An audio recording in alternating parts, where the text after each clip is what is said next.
ছিনতাই বা বলপূর্বক আদায়। কোনো ব্যক্তি যদি ভয় দেখিয়ে কারো কাছ থেকে কোনো কিছু আদায় করে বা ক্ষতির ভয় দেখিয়ে কোনো কিছু আদায় করে, তাহলে দণ্ডবিধির ৩৮৩ ধারা অনুযায়ী সেটাকে ছিনতাই অথবা বলপূর্বক আদায় বলে। ৩৮৪ ধারা অনুযায়ী এখানে শাস্তির বিধান রয়েছে, সেটা হচ্ছে ৩ বছর সশ্রম বা বিনাশ্রম কারাদণ্ড অথবা অর্থদণ্ড।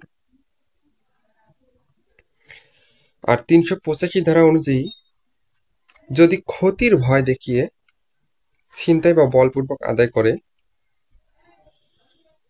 তাহলে সেখানে ১৪ বছরের জন্য সশ্রম অথবা বিনাশ্রম কারাদণ্ড হবে, যা ৫ বছরের নিচে হবে না। তাই কেউ ছিনতাই বা বলপূর্বক ভাবে কারো কিছু আত্মসাৎ বা ক্ষতি করবেন না। ধন্যবাদ।